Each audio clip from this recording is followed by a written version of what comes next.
सवाल मरियम सफदर से पूछ रहा हूं और बार बार जो है वो पूछूंगा कि मैंने तो चैलेंज मरियम सफदर को, लेकिन मरियम सफदर इतनी खौफजदा हो गई कि उन्होंने डॉन लीक्स की हादसाती साबका वजीर और अपनी खास टपनी मरियम औरंगजेब को जवाब देने के लिए भेज दिया। अब आप देखें कि बजाय अपनी चीजों का जवाब देने के उल्टा चोर जो है वो कोतवाल को डांट रहा है। आप इस चीज का अंदाजा करें कि ये किस तरीके से बात करते हैं। मेरे पे बात कर रही थी आज, चले मैं इनका शुक्रिया अदा करता हूं। एक चीज तो इन्होंने साबित कर दी कि मैं फॉरेन फंडिंग के केस के ऊपर एक सियासी जमात का एक वर्कर हूं। मैं तो स्ट्रगल करके ग्रास रूट से ऊपर आया हूं। मेरे नाम के आगे तो कोई शरीफ नहीं लगा हुआ, कोई जरदारी या कोई भुट्टो तो नहीं लगा हुआ। मैं तो सियासी वर्कर की हैसियत से यहां पर आ गया हूं। मैं किसी के गुची के बैग उठा के तो वजीर नहीं बना, किसी के जूते पॉलिश करके वजीर तो नहीं बना। तो लिहाजा इनको क्या पता हो सियासी वर्कर की इज्जत क्या है। जो ये बात करते हैं, ये तो खुद हादसाती वजीर थे और इनकी बुनियाद जो जिस बुनियाद के ऊपर है, ये खुद इस मुल्क के अंदर फॉरेन फंडिंग के मौजूद है। हम पे इल्जाम लगाते हैं कि जी हमारी पार्टी वर्कर्स के अकाउंट्स में पैसे आए। भाई मुझे ये बताएं, सारी दुनिया वेस्टर्न यूनियन के जरिए पैसे पूरी दुनिया में रेमिटेंस करती हैं। वेस्टर्न यूनियन मनी चेंजर भी है और फंड्स ट्रांसफर का भी एक लाइसेंस पाकिस्तान के अंदर एक फाइनेंशियल इदारा है। तो अगर वेस्टर्न यूनियन से पैसे आते हैं तो वो हुंडी क्या हो गई? हुंडी हवाला तो वो होता है जो बेनामी होता है, जो आपके अकाउंट्स के अंदर है। हमारे पास कोई फलूदे वाला, कोई पापड़ वाला, कोई मुश्ताक चीनी, कोई काजी फैमिली वाला फार्मूला नहीं है।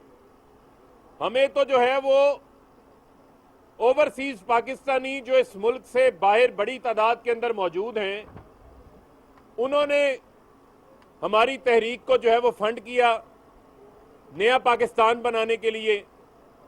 इनकी फंडिंग कहां से आती है?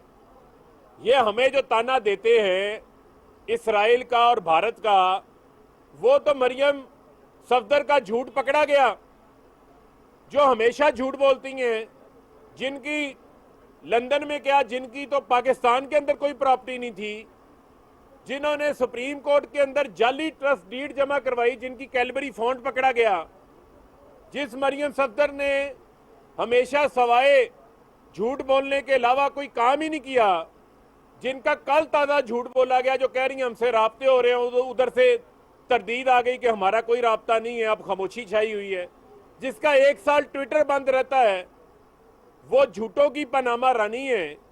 वो हमारे ऊपर किस मुंह से जो है वो बात करती हैं। मैं इनसे ये सवाल पूछना चाहता हूं कि आज इनको बड़ा दुख था कि मैंने बेनज़ीर की किताब का हवाला दिया, आज बड़ा दुख था। और वो बात मरियम औरंगजेब नहीं कर रही थी, वो असल में तर्जमानी मरियम सफदर के दुखों का इजहार कर रही थी। और मैं तो हैरान हूं कि किस बेशर्मी से, किस ढिठाई से आज पीपल्स पार्टी और बिलावल इनके साथ आके खड़े हो जाते हैं कि उसामा बिन लादेन से $10 मिलियन लेकर इनकी वालदा के खिलाफ हुकूमत गिराने के लिए फॉरेन फंडिंग ली थी नवाज शरीफ ने। Mehran bank case, Asghar Khan case के अंदर पैसा नवाज शरीफ ने लिया था। इस मुल्क के अंदर छांगा मांगा की मंडियां नवाज शरीफ ने लगाई थी। इस मुल्क के अंदर करप्शन की बुनियाद रखने वाले नवाज शरीफ है, मनी लॉन्ड्रिंग की बुनियाद रखने वाले नवाज शरीफ है। हुदैबिया पेपर केस की जो मनी लॉन्ड्रिंग है वो भी नवाज शरीफ ने की। और ये मरियम सफदर वही मरियम सफदर है जिनको नवाज शरीफ ने अरबों रुपया मनी लॉन्ड्रिंग का गिफ्ट किया। ये मैं नहीं कह रहा, ये नवाज शरीफ के अपने अकाउंट्स बता रहे हैं। जो ये पैसा मनी लॉन्ड्रिंग से बाहर लेते थे, किकबैक से पैसा लेते थे, ठेकेदारों से पैसा लेते थे, वो मरियम सफदर के अकाउंट में डाल देते थे तोहफा करके। उससे मरियम सफदर अपनी जायदादें बना लेती थी। तो ये तो इनके झूठ जो है वो बुरी तरह बेनकाब होके सामने आ गए हैं। और हमें फॉरेन फंडिंग का ताना ये कैसे देते हैं? नवाज शरीफ फॉरेन में, हुसैन नवाज, हसन नवाज फॉरेन में, इसहाक डार समदी शरीफ फॉरेन में, सलमान शहबाज भतीजा शरीफ फॉरेन में, अली इमरान दमाद शरीफ फॉरेन के अंदर, और पूरी लीडरशिप फॉरेन में बैठी हुई है। ताने हमें फॉरेन फंडिंग की देते हो, खुदा का खौफ करो। सारी लीडरशिप, साबका नाहल वजीर आजम नवाज शरीफ इकामा होल्डर, ख्वाजा आसफ इकामा होल्डर, अरस्तु शरीफ, एहसन इकबाल इकामा होल्डर, ये सब इकामों के ऊपर रहने वाले हमें किस मुंह से जो है वो फॉरेन फंडिंग की बात करते हैं? आप ये बताएं कि ये जो हालिया पीडीएम की तहरीक है, मुल्क को अदम इस्तेकाम की तरफ लेके जाने वाली जो तहरीक है, ये भी तो बताए ना कि इसका पैसा किन दो बैरूनी मुल्कों से आ रहा है, जो फंडिंग इनको हो रही है, जो लाहौर के जलसे की फंडिंग हुई उसका भी जवाब दे। और जिस अंदाज से ये भारत की बात करते हैं, कहते हैं जी कि भारत से फंडिंग आ रही है, भारत से फंडिंग किनको आ रही है? ये है मरियम नवाज का ट्वीट, इसको दिखा दें, इससे ये झूठ नहीं बोल सकती। अप्रैल 2017 का ये ट्वीट है मरियम सफदर का।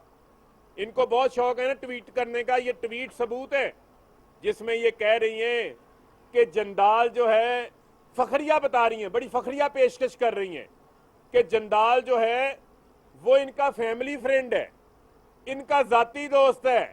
कहां आप ग्वाल मंडी का भोला शरीफ नवाज शरीफ, कहां जो है वो इंडिया का जंदाल आपका जाती दोस्त बन गया? ये आपका जाती दोस्त नहीं है, ये है वो जराए जिन जरायों से नून लीग को भारत से फॉरेन फंडिंग आई है।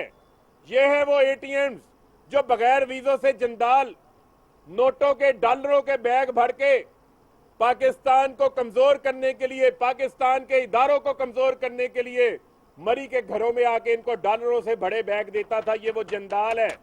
उस जंदाल का जवाब आप देंगे?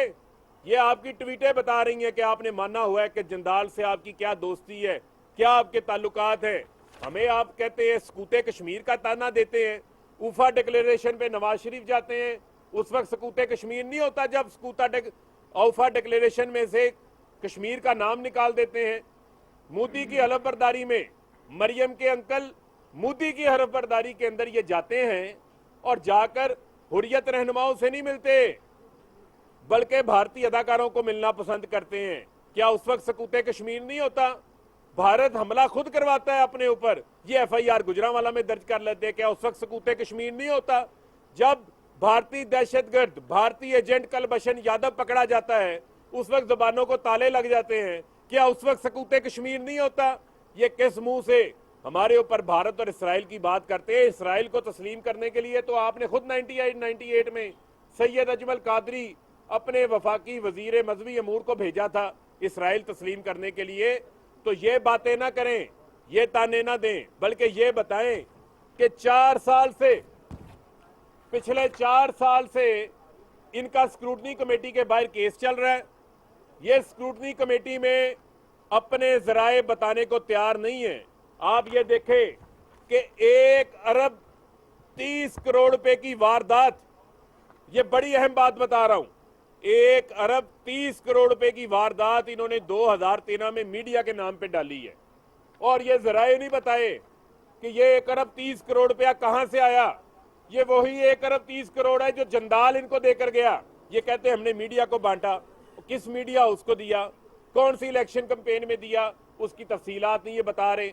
मनी लॉन्ड्रिंग की बात करते हैं, नवाज शरीफ मनी लॉन्ड्रिंग करते हैं, अपनी ही पार्टी को 10 करोड़ रुपया चंदा देते हैं, चंद दिन बाद उस 10 करोड़ में से 4.5 करोड़ रुपया वापस अपने अकाउंट में डाल लेते हैं। यानी ये क्या तरीका हुआ कि आप बाहर से पैसे लेते हैं, जो शहबाज शरीफ केस के अंदर भी टीटी केस में सामने आया कि बिल्डरों से, कॉन्ट्रैक्टरों से, ठेकेदारों से किकबैक्स लेकर अपने अकाउंट्स में डाले हुए हैं। इस मुल्क के अंदर टीटी, जाली अकाउंट्स, हुंडी, हवाला, मनी लॉन्ड्रिंग मुतारिफ करवाने वाला ये शरीफ खानदान है और हम इनको जो है वो किसी सूरत इससे भागने नहीं देंगे।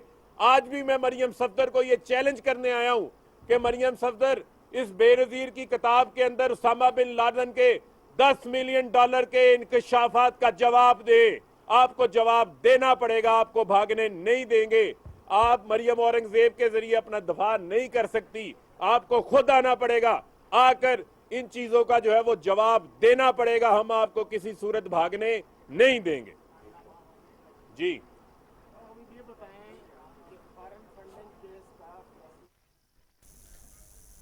पार्लिमानी सेक्रेटरी फरूख हबीब मीडिया से गुफ्तगू कर रहे थे। उनका कहना था कि मरियम सफ्दर इतनी खौफ